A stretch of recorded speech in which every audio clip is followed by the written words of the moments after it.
Hello and welcome to the Political History of the United States. Episode 5.16, Off to the States. With the delegates, most of the delegates, giving their stamp of approval to the Constitution, it was now time to send the document off to the states to see if it could actually get ratified. This posed a two-pronged problem for the proposed Constitution. First, it was not exactly clear that 9 states were going to get on board. As we are going to see, there was a significant amount of opposition to the potential new government throughout all of the states. Second, and making matters more complicated, were the pragmatic considerations that the states were going to have to contend with. Sure, on paper, all 13 states were equal. However, in reality, the situation was far more complicated. Could the young United States survive without, let's say, Rhode Island or Georgia? Realistically, the answer was yes. Those were not such critical states that the very survival of the Union depended on them. On the other hand, what would happen if a state like Massachusetts, New York, or Virginia balked at ratification? Especially in the case of the latter two, it was far from a sure thing that they were going to have enough support for ratification. Could the United States really exist without Virginia or New York, regardless of how many other states ratified? Such a prospect was distressingly bleak. This week we are going to begin looking at the ratification process throughout the country and seeing just how the Constitution was going to be greeted by the people. Throughout all of the states, people were going to be forced to consider both the future of the country and to wrestle exactly with the meaning of the American Revolution. What had it all meant? As we are going to see, it was men like Samuel Adams and Patrick Henry who would remain amongst the most staunch critics and detractors of the new proposed government. Both men viewed it as a betrayal of the Revolution and all that it had stood for. Before we can really consider the ratification of the Constitution, I think it is important that we understand that in all 13 states, with maybe Rhode Island being the exception, there were both Federalists, those who supported the ratification, and Anti-Federalists, those who opposed ratifying the Constitution. Therefore, what you got was local battles all throughout the country over the Constitution and exactly what it meant. Before we start looking at these state conventions, however, I do want to take a moment with the terminology. The term Federalist is something of a misnomer and reflects a really good bit of work by the advertising department of the Nationalists. The term Federalist had never really been synonymous with nationalists. In fact, the opposite was true. Men like Sam Adams and Patrick Henry, those who believed that the United States was a federation of sovereign states, they were the Federalists. Now, though, suddenly it was the supporters of the Constitution that were calling themselves the Federalists, and as we are going to see later, publishing papers called the Federalist Papers. At the same time, they turned to all those formerly regarded Federalists and started referring to them as the Anti-Federalists. This begs the question, why was everybody suddenly so concerned with terminology?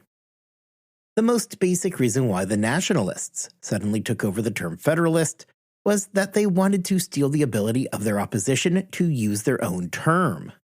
The transformation was quick enough that it left the opponents to the Constitution, the actual Federalists, flat-footed when it came to a response.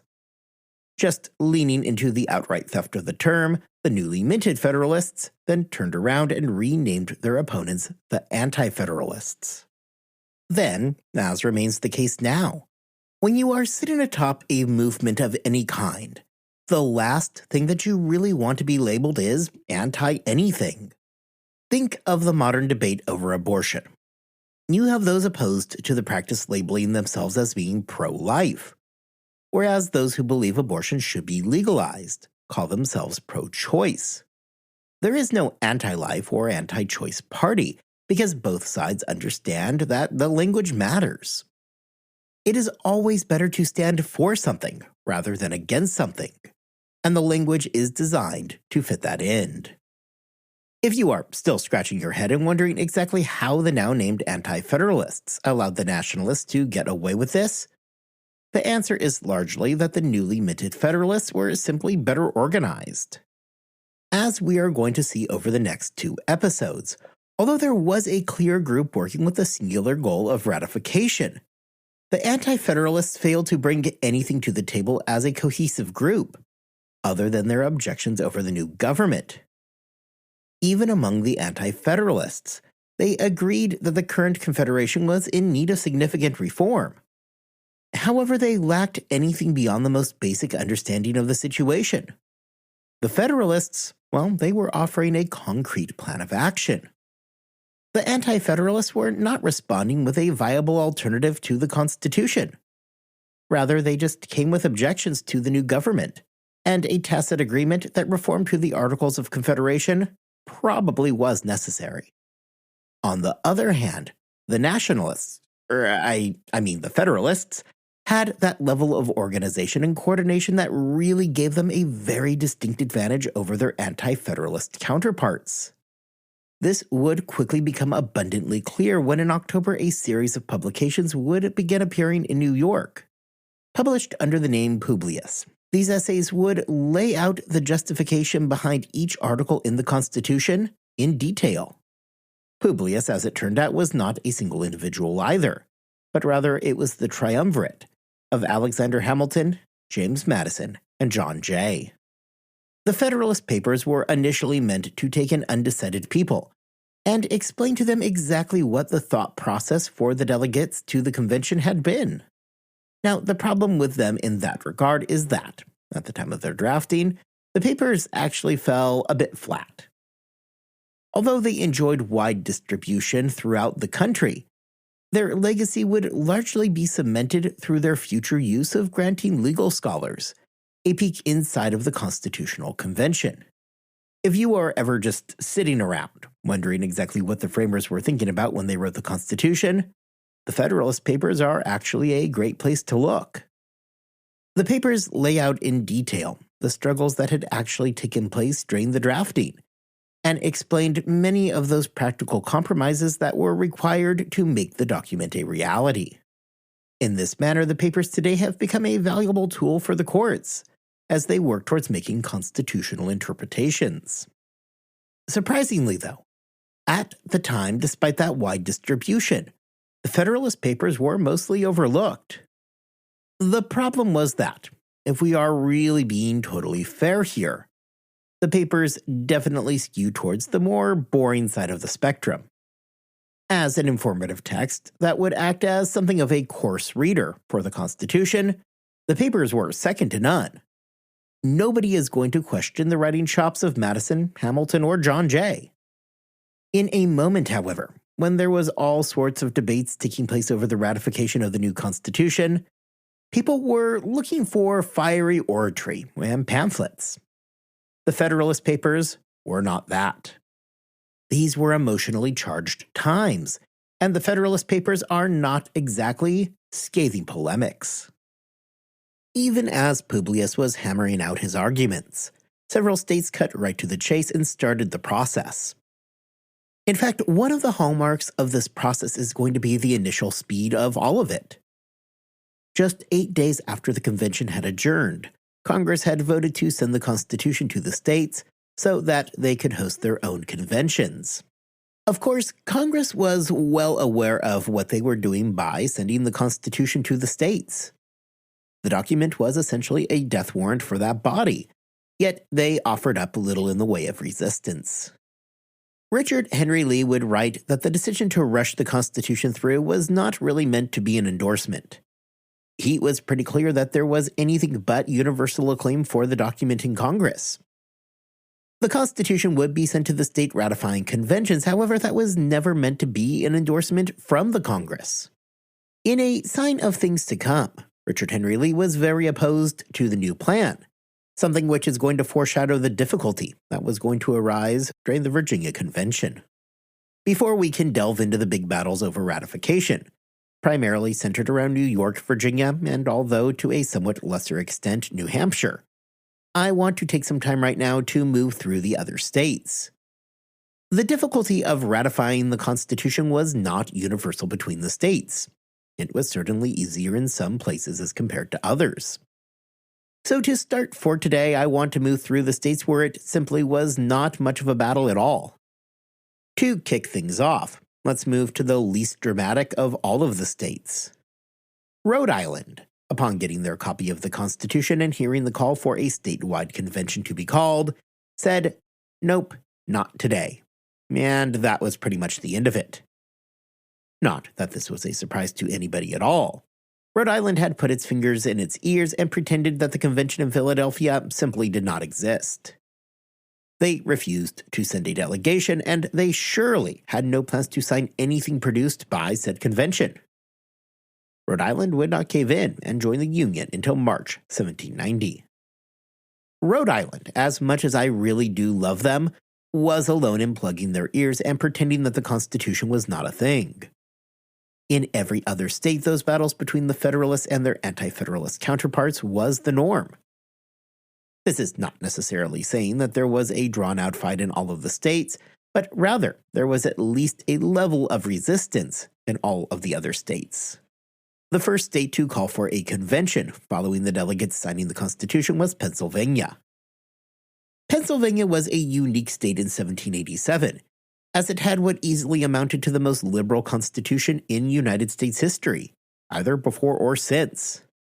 They featured a unicameral house with a popularly elected executive council. It even had a separate council, which existed primarily to conduct oversight over the rest of the government to ensure that strict adherence to the state's constitution was being followed. For a state with such a liberal constitution, it does seem to follow that one would expect the state to shy away from the strong centralizing effect of the proposed national constitution. There is no debate that the state constitution was light years more liberal than what was being proposed at a national level. Yet, as we are about to see, Pennsylvania would not prove to be a problem towards the creation of a more centralized national government. Pennsylvania had broken down into what amounts to two political parties. You had the Federalists, who were actively in control of the state legislatures and represented the commercial interests, and the Anti-Federalists, who represented the rural farmers. Considering that creditors were that group that Madison was wanting to protect in the first place, it probably should not come as a big surprise that those representing the urban commercial interests would favor the protections that would come from a more powerful national government. Now, the Anti-Federalists were busy throwing up their hands and telling everybody that it was necessary to slow down and actually think about what they were doing, an argument that the Federalists were completely uninterested in hearing. They argued that outside of Philadelphia itself, nobody had the slightest clue about the Constitution. Therefore, how could they make such a huge decision? Although this is a fair argument, there was a problem. You see, there were elections coming up in November. It was not lost on the Federalists that they, at the moment, controlled the wheels of power within the state, a fact that may not be true following the election. The Anti-Federalists, of course, argued that they should wait until after the elections, but the Federalists just had no intentions of allowing that to happen. The Anti-Federalists did not have the power to stop a convention from happening. The state's legislature was controlled by the Federalists' interests, so it was assumed that a convention was pretty much a sure thing. Except, the Anti-Federalists did have one trick to play. If the legislature was called to order, then the Federalists would have the votes to force through a convention. But what if the legislature could not be called to order? With that idea in mind, the Anti-Federalists boycotted the vote, thus denying the Federalists a necessary quorum. Okay, so the convention is dead, or at least delayed in Pennsylvania, right? No quorum, no ratifying convention. Well, actually, no, the issue was not yet settled. You see, on the night of September 28th, a mob of angry Philadelphians went marching through the city until they found two Anti-Federalist legislators. The men were attacked and then literally dragged into the session by force. Everybody agreed that, despite them sitting in there with their clothing in tatters from being dragged through the city, It did not really matter how the men got into the room, so long as they got into the room. A quorum was reached and a ratifying convention was approved. With the quorum now forced, the debates opened, although the term debate is probably too generous for what actually occurred. Anybody who would have meaningfully spoken out against holding a convention was absent from the proceedings. Although a meaningful strategy existed in abstaining from the legislature, the Federalists had managed to not only win the day, but effectively it meant that all dissenting views were now absent. The Pennsylvania Convention, which began at the end of November, would last for 5 weeks. Here we see that battle lines were drawn, pitching the urban against the rural interests. Unsurprisingly, the leader of the Federalists was James Wilson, one of the leaders from the convention itself. Although the leaders of the Anti-Federalist Party did try to fight back against the Constitution, there was overwhelming support amongst the delegates. On December 12th, Pennsylvania voted to ratify by a vote of 46 to 23. This was, albeit a victory, not the end of the battles in the state over the document, as 4 weeks after the ratification, the Anti-Federalists continued to push back against the new national government that was fundamentally different from their own. Benjamin Franklin, playing his usually coy role, went ahead and leaked out his closing speech from the summer's convention. This led many to believe that their very own Franklin was the primary author of the new government, something that Franklin did little to dissuade them from believing. By this point, Franklin was, more or less, beyond reproach within the United States, with maybe only Washington himself enjoying more adulation from the public. Therefore, he was allowed to freely promote the Federalist cause, with the only anti-Federalist retort being a reminder to everybody that Franklin was old, and maybe had lost just a little bit along the way. Although Pennsylvania was quick to ratify, it is difficult to say that the Constitution just sailed through. Pennsylvania was the only example of political violence being used to push through the new pact. Likewise, although it was a pretty convincing outcome, there was still a legitimate anti-Federalist faction present within the state. Everybody involved seemingly understood that such a new government would likely pose a serious, if not outright existential crisis to their own state's constitution.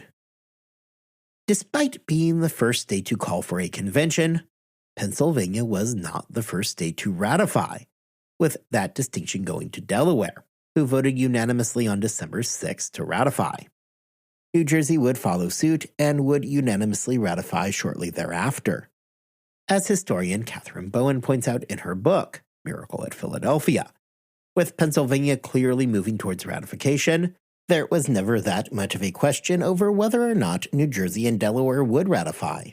Pennsylvania was simply too much of a regional power. Their move towards ratification, therefore, all but guaranteed that her smaller neighbors would be left with little other choice but to ratify.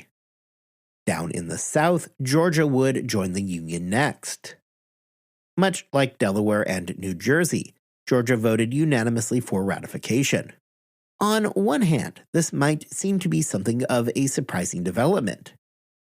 There is an argument to be made that should the situation devolve to regional battles, with the South breaking away from the northern states, Georgia would go the way of the regional leader in Virginia. However, as George Washington would astutely acknowledge, Georgia had a whole lot of reasons to vote in favor of ratification. First, Georgia was under a nearly constant threat along their frontiers from hostile Indian tribes.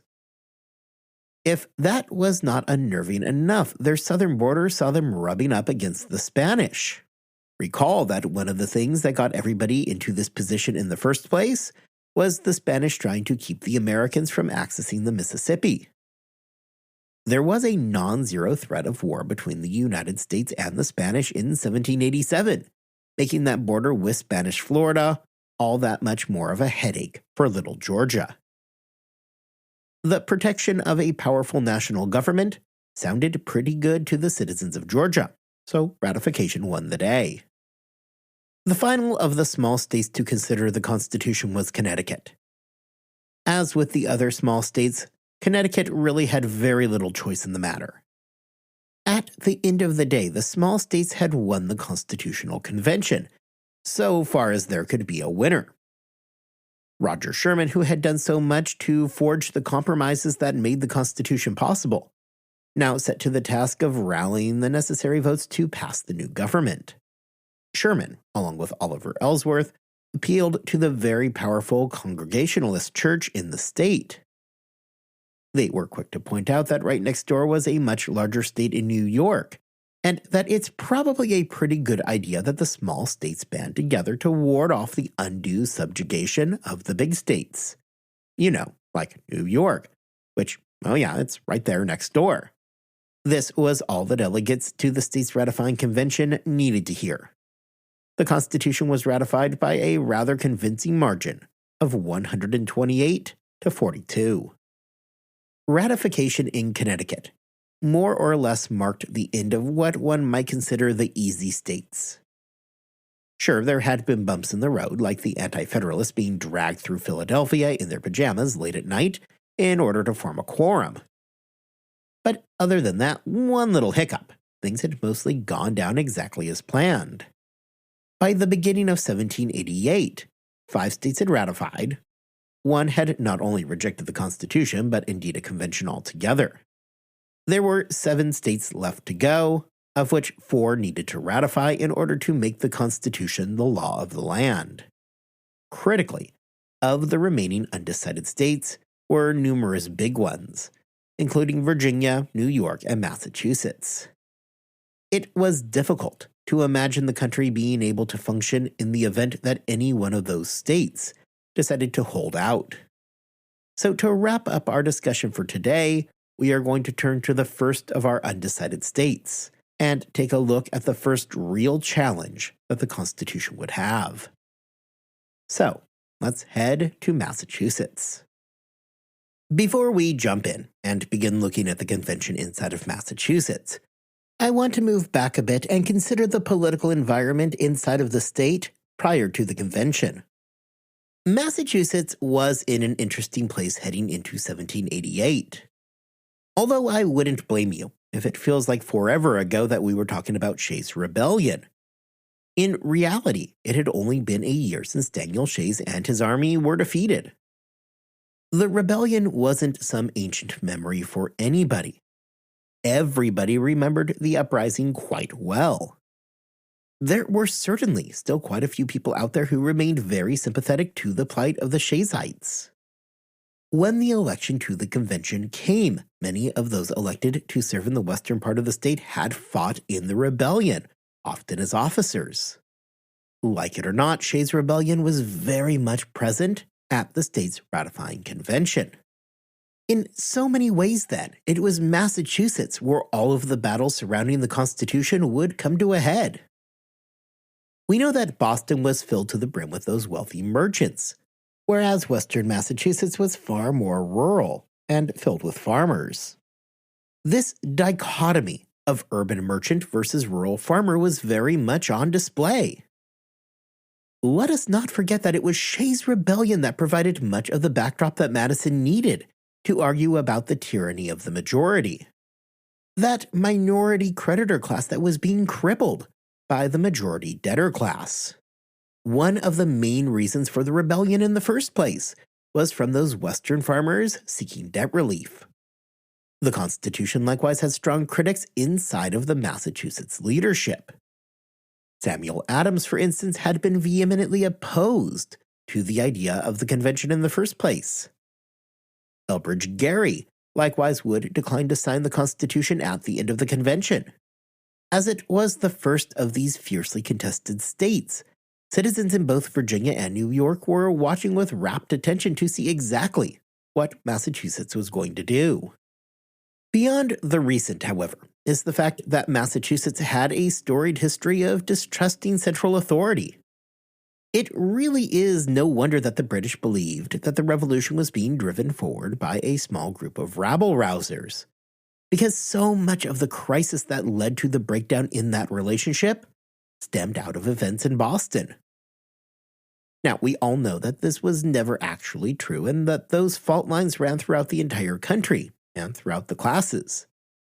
However, it is impossible to overlook the role that Massachusetts played during the imperial crisis.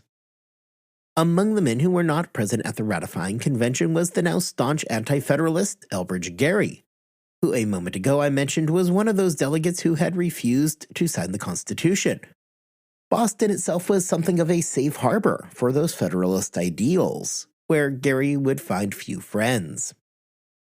There is some irony that Gerry failed to get himself elected as a delegate, because later in life he would show some talents at doing some creative redistricting in order to skew election results, hence the term gerrymandering. However, all of that is in the future, and for now, Gerry was out as a delegate, although he was still invited by the Anti-Federalists to come and answer questions as needed. Initially, things got off to a poor start for the Federalists. Despite their best efforts to gain control of the delegates being elected to the convention, they came up short with the Anti-Federalists holding a small majority. Now, this posed a very real problem for the Federalists. Rather than just trying to ride this thing out to a close finish but ultimately ratification, now the Federalists were forced to face the daunting task of actually attempting to flip voters, something that was no easier in 1788 than it is now. For the Anti-Federalists, the biggest problem that they faced was really not much different than the problems that they faced everywhere. Whereas the Federalists had a thing that they had set out to do, specifically secure the ratification of the Constitution, the Anti-Federalists came into the convention with no specific plan and only general objections. This took the form of comparing the new Constitution to the British system that so many had fought and died to do away with. They claimed that the new Constitution was a threat to their liberty. They attacked the hypocrisy of slavery, being virtually ignored within the document.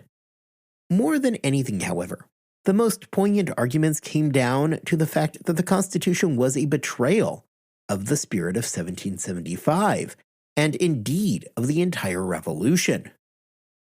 The process of flipping votes from the Anti-Federalist camp to the Federalist camp was not always the high-minded campaign that you might hope for. In truth, oftentimes these efforts fell onto the wrong side of shady dealings. For example, there were cases where some of the delegates were informed that, and no pressure of course, that if the Constitution was not ratified, well, then their travel expenses probably were not going to be reimbursed. For the wealthy Boston merchants, such threats would have likely been annoying, but nothing that would have posed that big of a problem. However, for those poorer Western farmers, those most likely to be staunch Anti-Federalists, not getting reimbursed for their time and travel, well, that was no small matter. Threats of denying travel reimbursement aside, the real thing that moved the needle towards ratification was the defection of Samuel Adams into the Federalist camp. Adams had long been the most ardent critic of a more centralized government, and would have been the first to tell you how such a move was in direct contradiction to the spirit of 1775. Unsurprisingly, therefore, the defection of Adams did not come free of charge. The price of his support was promises that should ratification be agreed to, the Federalists would agree to send a list of proposed amendments on to Congress, suggesting the need for there to be a federal Bill of Rights. Now, recall that back in Philadelphia there had been discussions during the final days of the convention that the Constitution should be sent out to the states should be allowed to make modifications as they saw fit, and then a second convention should be held to address said modifications. This idea was shot down because, realistically, everybody at the convention recognized that it was now or never. If the states got to make suggestions, a new constitution would never be agreed upon. The Massachusetts Federalists, therefore, did not agree to actually include a Bill of Rights, as that was certainly a mandate outside of their authority. They knew, as did Adams, that conditional ratification was not going to work. Therefore, the agreement was that should ratification occur, they would send along a list of suggested amendments. The Massachusetts Federalists would end up agreeing on 9 proposed amendments, which, rather than focusing on personal protections that we know today, largely focused on limiting the power of the government over taxation, and the potential for them to provide favoritism to a class of merchants. With Adams now on board, the next domino that the Federalists knew that they needed to secure was then Governor John Hancock. Part of the victory of bringing Adams over to the Federalist cause was the hope that he could secure that all-important endorsement from Hancock. The two men had long had their paths linked together. Let's not forget that back on that morning in April 1775, it was Adams and Hancock that were hiding out in Lexington, hoping to avoid capture by the approaching British. As they bounced around, trying to avoid a British army that probably wasn't looking for them, and while John Hancock mourned over his lost salmon, their place at the center of everything that had happened was pulled sharply into focus. Hancock still maintained a very considerable amount of power within Massachusetts, and there was little question that his vote was critical to both the Federalists and the Anti-Federalist cause alike. Hancock thus far had remained absent from the convention because he was suffering from gout, or because he wanted to make sure that he picked the winning horse, and didn't want to show up and commit himself before he knew who that was going to be. One of those reasons. John Hancock was a vain man back in 1775. Recall that one of Adams' concerns that morning in Lexington was that Hancock's elegantly adorned carriage was not exactly the ride you wanted if you needed to get away unnoticed. It would be like robbing a bank using a Lamborghini as your getaway vehicle. People are probably going to notice. As it turned out, time had done little to dull Hancock's vanity. The Federalists, desperate for his support, were okay with the idea of appealing directly to that vanity. This manifested in a couple of different ways. First, it was insinuated to Hancock that ratification in Virginia was not exactly a sure thing. Should Virginia not ratify, and thus George Washington not be able to sit as the first president? Who would have a better shot of the top job than Hancock? He was the governor of a major state, and he had been the president of Congress previously. More tangibly, the honor of presenting the proposed amendments was given to Hancock. Finally, Hancock received assurances that in the next gubernatorial election in Massachusetts, several of the supporters of the former governor, Bowdoin, would pledge to support Hancock instead. Sufficient flattery and assurances now in place, John Hancock agreed to support ratification. There would be another week of debate, largely over the convention's right to submit proposed amendments. Samuel Adams made an ill-fated attempt to attach a few more amendments, which would have guaranteed, amongst other things, freedom of the press and protections against unreasonable search and seizure. These amendments actually backfired to a degree and made everybody worry that Adams did not fully believe in the new Constitution, forcing him to withdraw his motion to hold the entire thing together. Finally, on February the 6th, the vote was held. Unlike in the other states, this vote was far from unanimous or one-sided. However, with a narrow victory of 187 to 168, Massachusetts ratified the Constitution. With their ratification, they became the sixth state to ratify, leaving just 3 to go. It marked a critical moment because Massachusetts was one of those critical states where even if the critical 9 votes was reached, it was hard to envision a country without Massachusetts on board. Ratification in Massachusetts would also lead to another change. Although the states lacked the actual authority to make ratification conditional upon the passage of amendments, Massachusetts had just set the precedent that it didn't hurt to ask. It had been decided months before in Philadelphia that a Bill of Rights was unnecessary. However, in short order, the states were going to make clear that such a Bill of Rights might indeed be a bit more necessary than originally believed. Next time, with 6 states having ratified the Constitution and 6 remaining states preparing for their own conventions, the most contentious battles of the ratification process would break out. Getting those final 3 votes would prove to be anything but an easy task. Until then, I hope you all have a wonderful 2 weeks. I hope that you are staying healthy and that you are staying safe. And I will see you back here next time as the biggest battles for ratification take place.